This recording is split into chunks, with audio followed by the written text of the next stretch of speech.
Guys, so it's Krista with the Cubicle Blindness, and I haven't been feeling too good these last couple of days, so I'm going to try and just do a short video. My throat doesn't like talking too much right now. So, I am going to do my February wrap-up. These are books that I have blogged about this month over at cubicleblindness.com. So you can go check out my thoughts, my reviews, and on my Goodreads page, all these books have my star ratings and what I've thought of them. So this month, of course, number one was Delirium by Lauren Oliver. Everybody's talking about this book because it's a good read. You guys should really check it out. I totally recommend it.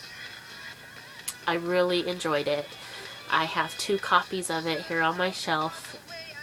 I won an advanced reader's copy, and I bought the hardback when it came out. So, good read.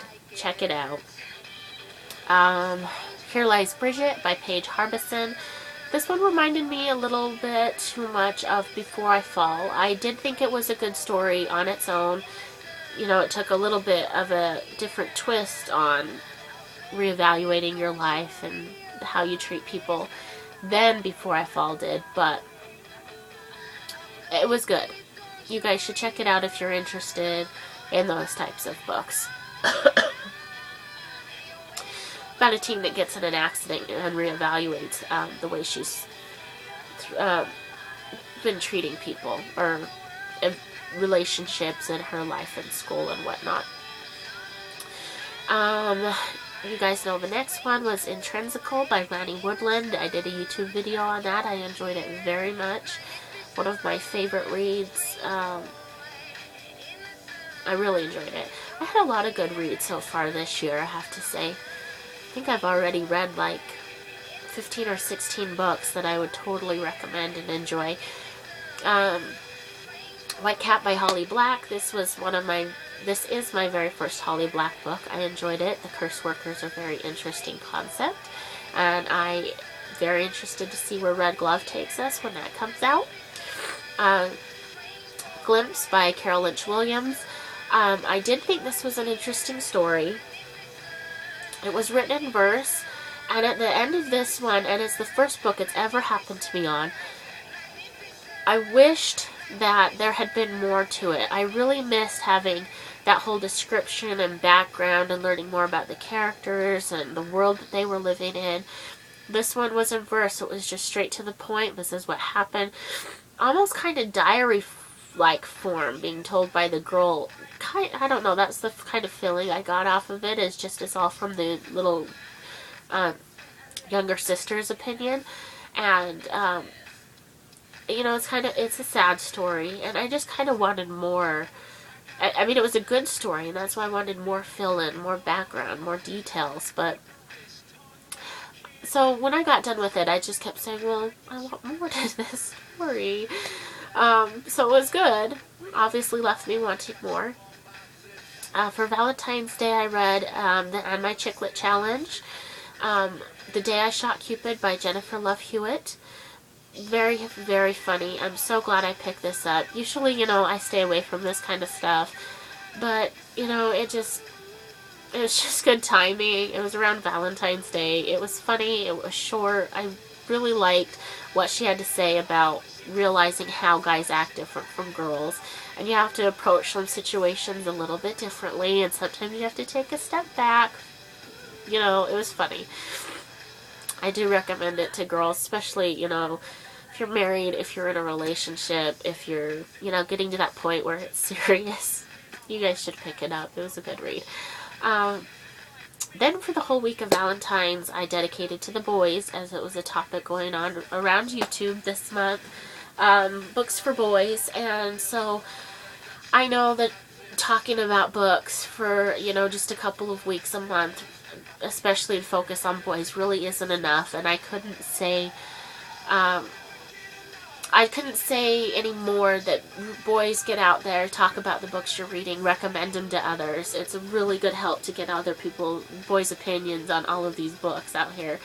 So I some of the books I talked about was Little Brother by Cory Doctorow. I really enjoyed this story. I have to say, though, that I found myself kind of daydreaming in parts because it gets really computer, you know, they talk about codes and all this kind of stuff and writing, computer codes and putting laptops together and getting all technical, and I just kind of found myself like daydreaming during these parts. I mean, I understood the gist of what they were trying to say, but, you know, me, I was just ready for some action. Come on, get to the action pages. So, but it was a really good read, and I gave my copy to my brother, who is totally into computers, so I hope he enjoys that. And so I do recommend it. Great read. I read The Knife of Never Letting Go by Patrick Ness, and although I can't say that I fell in love with it like Priscilla did, it was still a pretty good read. This one, it took me a really long time to get into. I have to say, way more than halfway through the book before I finally got used to that writing style.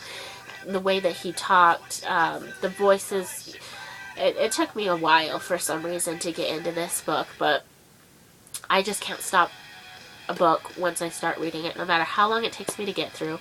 And I really did start enjoying it when it got closer to the end. And I think the series is going to be really great. Another kind of alien, dystopian, great book. Lockdown, Escape from Furnace. Now, this is by Alexander Gordon Smith, and I really did enjoy this one. Lots of action, lots of stuff going on. Monsters, jail stuff, just crazy, just craziness. I know, I wish I could go into details a little bit deeper, but I can't think very straight right now either. I don't feel good. But it's a good book, so you guys should check it out. And of course, I Am Number 4 by Pittacus Lore, because the movie came out. I read it, I liked it. Didn't like the romance so much. I felt it was kind of really cheesy, and I didn't see what the connection was to why he was liking her. It's like the first girl that he came upon and they were meant to be or something. I felt it kind of cheesy. I guess everybody kind of knows about that one, so I won't go into too much detail. But I Am Number 4 is good, and I hear the movie is great, so pick it up. The next book I talked about was 100 Candles by Mara Pernhagen, and this is the second book after Past Midnight. Past Midnight's the first book, and I kind of like the way this series is going. It's like a reality TV ghost hunter. That's what her parents do anyway, and it's pretty interesting. I can't wait to see where that one goes. Then, of course, Outside In by Maria Snyder. I was so happy when this book came out. I love that series. I hope she has like 20 books in that series, because I'm just not going to get sick of reading about that world. I love it. Let's just all go live in a cube. Just kidding. Told you I'm not thinking straight today.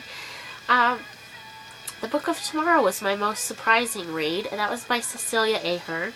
Now, this one hasn't been stocked in the teen or YA section. It's been in the lit section, literature section, but it's about a girl coming of age story. She's about to get married, and it kind of her reminiscing back on a time when she was visiting her family, and I've just blanked it. I want to say India. But anyway, it was a really good story, and it was surprisingly it just caught me off guard on it. I just really enjoyed it. When I was done reading it, I'm like, I'm going to read her other books. It was good. And last but not least, Trickster's Girl by Hilary Bell. And this one, I think I built up a lot of hype for in my own head. It kind of fell flat for me because I didn't really get along with the characters. It was still a good story, but the characters kind of bickered the whole time. They acted like they didn't like each other. They didn't want to be with each other. They were on this adventure together, and she kept acting like she didn't want to be there. So I kind of didn't get along with the main characters too much. But maybe the second book in the series will get better, and the characters will develop. So anyway, I'm sorry that was so quick. I hope you guys had a great month, and happy reading, and see you next time.